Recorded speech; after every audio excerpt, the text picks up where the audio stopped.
Hey guys, want to talk to you today about a redesigned model, the M7. This is a knife that I originally made a couple of years ago, and over the years I've gone through a couple of different revisions, trying to improve the functions, the form, and tweak the design a little bit. Now, obviously, if you're familiar with knives, especially hollow-handled survival type knives, you're aware of this design. It's been around a long time. It's not mine originally. Jimmy Lyle came up with this basic design over 30 years ago, and it was featured in the movie, First Blood. It was commonly known as a Rambo knife. Now, this is not a copy. It's not a tribute knife. This is me basically taking the design and making it my own. So obviously it bears a strong resemblance. There's no two ways about that. But it's not designed to be a tribute knife or a copy, or to be passed off as a First Blood knife. So what are some of the differences and what are some of the features that make this knife unique and that make it very and highly usable and effective in the field? I've gone through most of these features on both the knife and the sheath in several other videos, but we'll go through some of them today just to kind of recap and then show the differences as well. So we have saw teeth on here on this knife, and if you've seen my other videos, you know that the saw teeth work.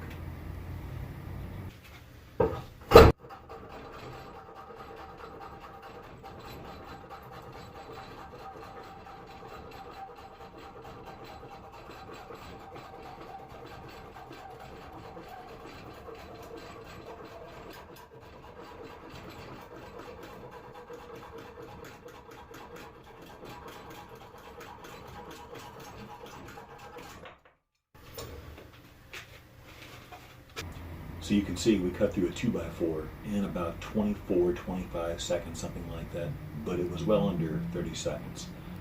So the saw teeth are effective. Now, this is probably the most controversial feature on an otherwise controversial type of knife, a hollow-handled survival knife, and that's the saw teeth. So what are they for? Well, they're not really designed to process wood, guys. You don't want to go out there and say, all right, I'm going to build a log cabin. Let me use the saw on the back of my 1/4-inch thick knife and cut down a bunch of trees and process them into logs and so on and so forth. That's not the idea. Exactly what Jimmy Lyle's idea was, I don't know, when he included the saw teeth. There are a number of different types of saw teeth on these knives that have been done over the years. What I can tell you is on mine, they're designed, number one, because people want them. I'm a knife maker. I make knives to sell to people because it's how I feed my family, so I got to make what people want. They like saw teeth, so I make saw teeth. Now, the proviso is in there that I had to make sure the saw teeth worked. I didn't want to make a product that was just for show only. So we do know they work. But what they work for, not really, buzz sawing through a bunch of lumber, but if you want to make a notch, this is very useful in the bushcraft world, like if you're going to make traps for animals, if you're going to make things like a chair, or other structures or other items around camp, or while bushcrafting. The saw teeth are tremendous for that. They're very useful. What they do is they give you repeatable and efficient notches that are going to be square in both sides because of the profile of the tooth.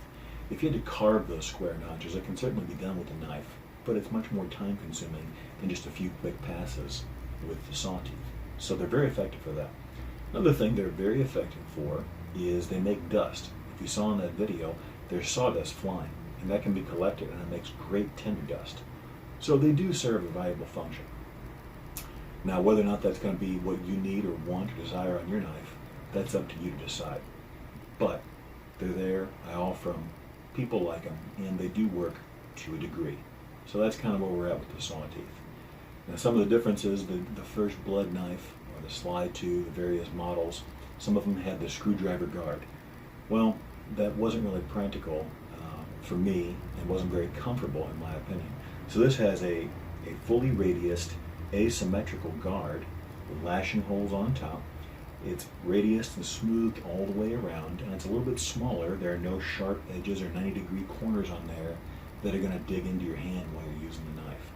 And I made the top side of the guard just small enough or short enough where you can easily get your index finger in there and go over it and use it to choke up on the knife. And it's very effective and comfortable to the extent possible of having metal in your hand. It's very comfortable to use. It's round, it's radius, And I mean, there's no pressure or pain in there at all. You can use that for some time while making feather sticks or carving or other types of cuts you want to make. So that's kind of the guard. We have a full flat grind. These have a high level of cutting aggression for the type of knife that they are. Now this is designed to be a field knife, so we're not going to sit here and, push cut tissue paper and all that sort of thing. It will easily slice copy paper. It'll shave hair off your arm. And in some of the testing I've done here in the shop, one of the common tests in the industry is to take a paper towel roll, just the tube, and stand it up freestanding, and then make a cut through it. It easily does that. So if it can pass those cutting tests, it's more than sharp enough and ready to go for anything you're going to throw at it in the field. So again, we move on to the handle attachment here. I get a lot of questions about that. I just don't talk about it a lot because it inspires arguments. Everybody wants to tell me how to do it, and a lot of them may have better ideas than I have.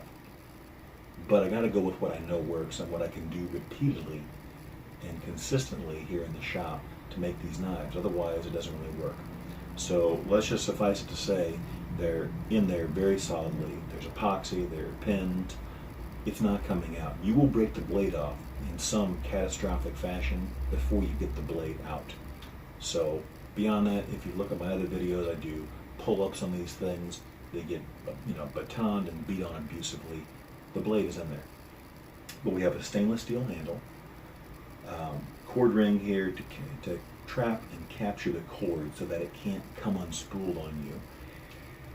And there's about 25 to 30 feet of this line on there. So there's quite a bit. The handle is knurled underneath so that if you ever have to remove the cord for whatever use, you've got somewhat of a grip, although obviously a steel handle, a tube, is not going to be as comfortable as something like this cord.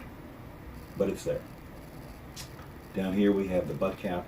This is an aluminum butt cap because I feel it preserves the balance and the lightweight attributes of the knife in a much better way than an all-steel butt cap would do.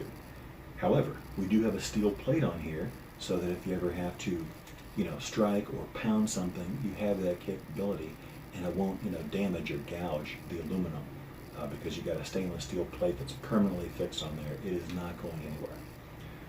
So that kind of covers the knife. Let's move on to the sheath here briefly.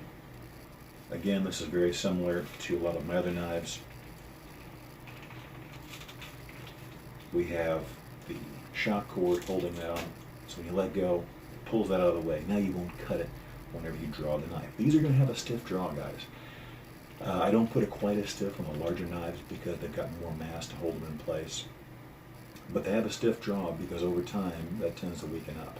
As the leather breaks in, it gets looser and so on. That can be corrected later, but just so you know. That comes out.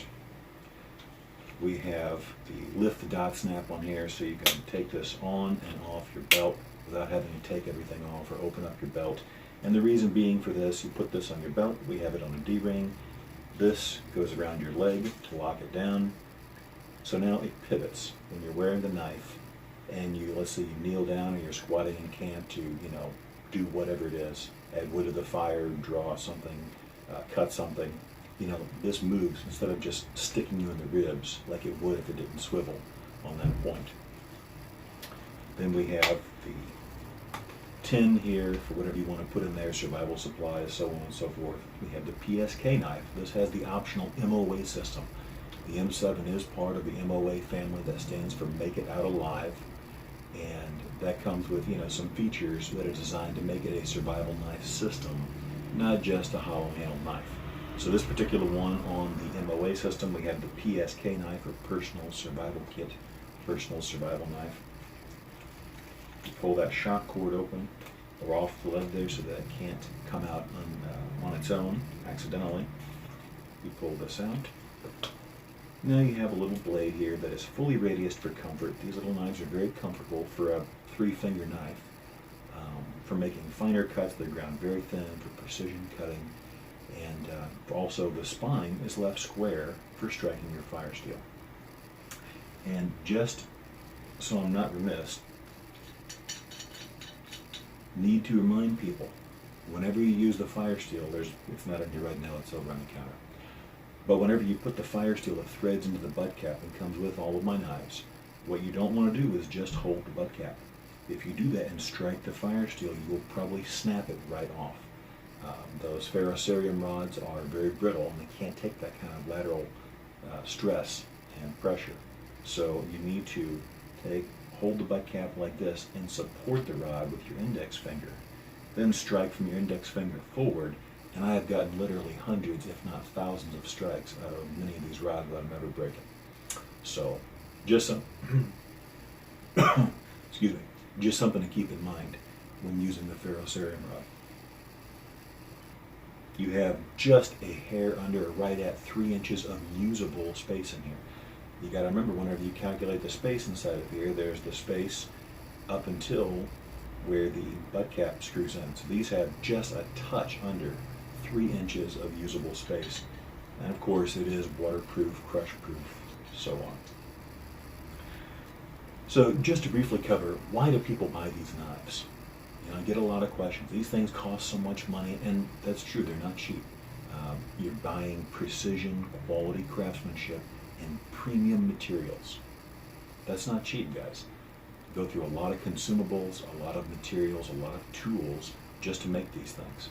And I put up all of that up front when I make these knives. So they're not cheap. But what are you going to do with it? Well, it depends. Some people like to collect them. That's fine. I'm happy to make knives for collectors. Some people like to use them. That's great too. These are built in every single way to be very effective tools used in the outdoors or wherever you may find yourself.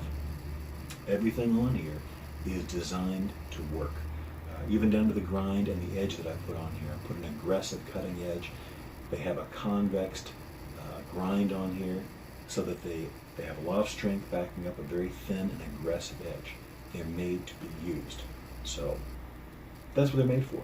If you buy one or you want to get one, it's made to be used. If you don't want to use it and you want to collect it, that's fine too.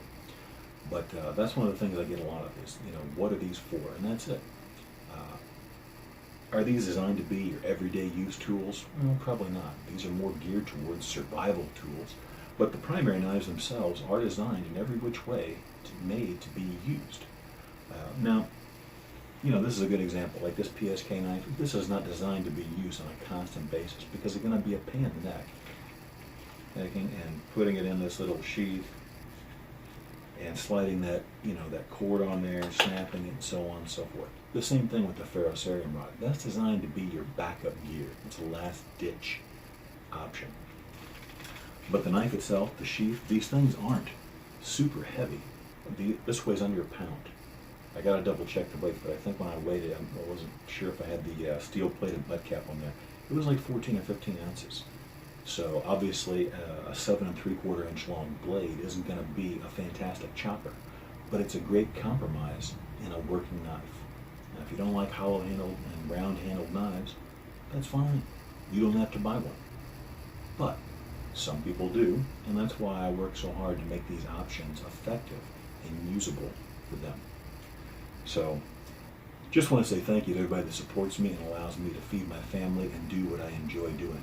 It's not one of those things you get rich at, but I enjoy doing it, and I like to give you the best I got.